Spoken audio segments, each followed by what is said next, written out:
Elements of culture. Elements of culture. Here we go.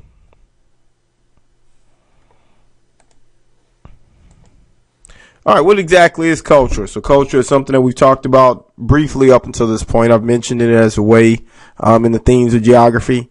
When we talk about the theme of place as a way to differentiate between the human characteristics of places. We've referenced it a few other times, but let's actually get into spend some time today on discussing what exactly is culture. And culture is the way of life for a group of people who share similar beliefs and ideals and customs. So once again, culture is the way of life of a group of people who share similar beliefs, ideals, and cultures and customs. I apologize, and this fits right in with the theme of geography of the human features of place. So culture goes very closely with when we discuss the themes of geography and the human characteristics of a place. And when we're talking about the elements of culture, we'll spend a few of them. We'll spend a little bit of time today on a few of these concepts. The first concept we'll spend some time on is the concept of language. And when we think about what language is, it's something we use all the time, right? If you take a look at this graphic, it's showing that people all over the world are people speaking the major languages in the world. But what exactly is language? Well, language is it's just the way that people communicate. So it's used a lot to pass on values, traditions, celebration, of course, gossip and all that good stuff. But once again, language is just the way that people communicate. Okay. And so we talk about too with language, it is the most strongest or one of the most strongest unifying forces within a culture. If you think about what we discussed sometime in class about the differences in the South Louisiana culture and how the particular dialect of English or our English is based on like a French and English pattern, and which is different than the rest of the world, that rest of the United States, and that unifies us as part of being a culture of South Louisiana. Now, languages, there are differences or variances of languages within the culture. What we call this is dialect. And so dialect is just the different forms of languages that are used by different people. So what we mean is, if you think about a dialect, oftentimes, I guess dialect, when you think about dialect and accents are similar to me. So if you go to New Orleans, there's a difference in a New Orleans accent than a Gonzales accent.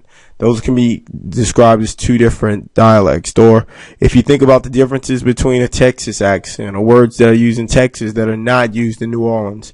In some parts of the country, we call cold drinks. Here in South Louisiana, we call cold drinks. Now back home, we call them pop. Back in Chicago, they're called pop or soda. So linguists, or scientists who study languages, they divide the world into the major language families. And what the major language families are, these are just large groups of languages that have similar roots. A lot of the world's the major language families of the world, they come from biblical times. They all branch from biblical times. And since I just brought up the Bible, and biblical brought up the Bible, is very apropos that the next element of culture that we will discuss will be religion. Religion is gigantic as far as unifying people. You want to take a look at this graphic. Let's go back.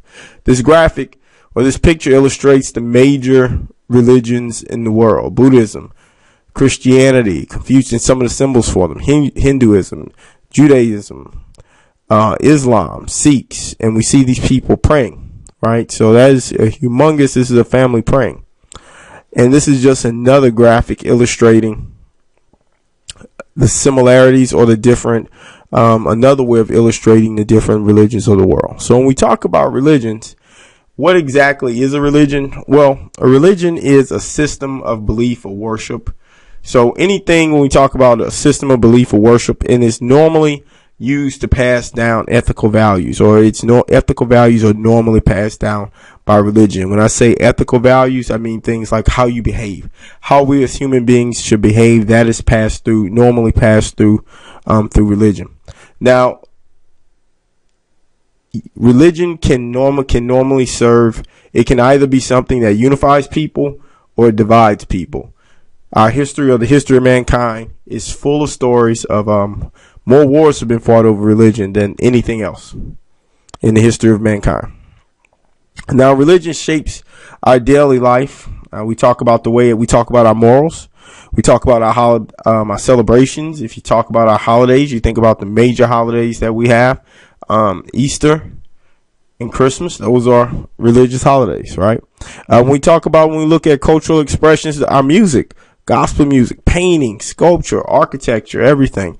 During early times, the church was, when you look at the early ancient world, the church was the most, was one of the most powerful factors in the early life. So most of the paintings or most of the sculptures, the way that people got started, if you were an artist, was religious paintings. So if you see like a lot of the art from early times have a religious theme to it. And that's because during that time that the church was the most powerful or some of the most wealthiest people. This graphic or this map shows the major religions of the world and where they are and where they're located. So if you kind of see us in the United States, good bit of Protestants here, some Catholics, Christians of various churches. We see in like the west of the United States, the Utah, Colorado area, we have a Mormon population. Also where in the Samoan too, if I can find the American Samoa. Then we go to Africa. You go to Africa and you'll see, let's go to Europe, Protestants in Europe, or a lot of Roman Catholics in Europe, Protestants here. And I'm looking at this, you guys, in Northern Africa, tons and tons of Islam, a lot of Muslims in Africa. And when you see other churches or Eastern Orthodox Church, which is kind of similar to Christianity, that's in Southern Africa. We look at Europe, other types of Eastern Orthodox churches. So it's pretty cool. This breaks it down. Buddhism is big in Asia, so it's pretty cool graphic.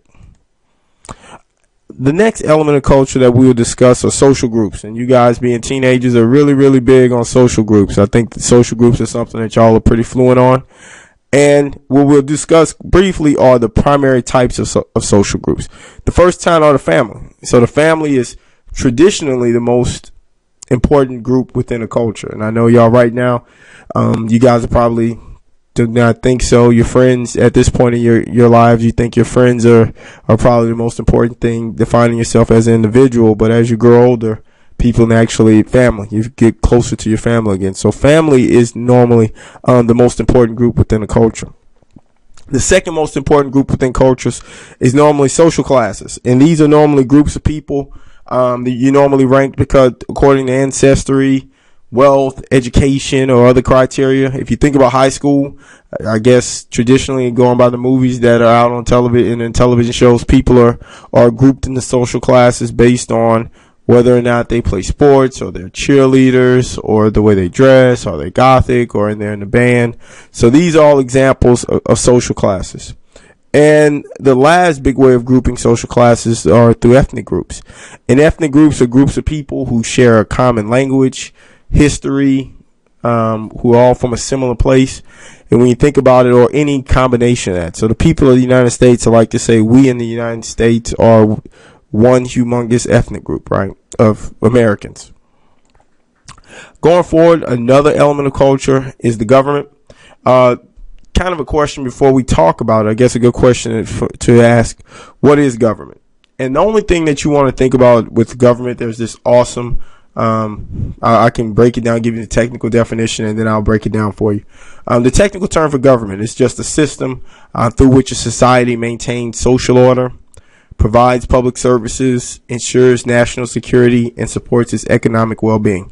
So that's a great example, or that is a great definition for government. A system through which a society maintains social order, provides public services, ensures national security, and supports its economic well-being. That is an excellent definition for government. What I would ask you just to put in parentheses behind that, just to help you, it's just a way that people have decided to order themselves, to keep it. Let's put this in parentheses behind it. It's just a way to keep order. Really, a government is just a way to keep order. That is really all that a government is. It's the way that people have decided to keep order. We talk about different types of governments. There's the United States government. We the people. This is the symbol for our government, our nation's capital, the Capitol building. These are just some of the different types of governments. We'll get into these later, but this graphic shows a monarchy, an oligarchy, a democracy, a republic, an anarchy. These are all the different types of governments that we'll discuss later that have an effect on culture. The next element of culture that we'll discuss is economic activity. And economic activity it has to deal with money, right? So anytime you guys think about the economy, I want you to think about things that have to deal with money. And that's what all these graphics kind of point to, the world and money. Money moving up, money moving down. And what the economic activity basically boils down to is, how do people earn a living? How do people earn a living? And what we find oftentimes is that people of similar cultures, they earn livings in a similar way. It can be, and this once again goes to what we talk about with the theme of geography, the human characteristics of geography. And it can be for any reason. Also, going with the physical characteristics of geography. People can earn a living a similar way because they live near one another. And so when we think about us in Ascension Parish, we have a lot of people that make their living off the land, because when we say land, we mean like fishing. The fishing industry is big. Also, the petroleum industry is big because of where we're located. So economic activity. And we talk about the people in all cultures.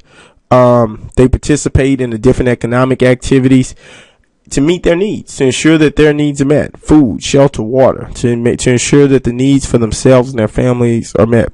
Now, when you think about being a geographer, or we as geographers, we analyze how do cultures utilize their natural resources.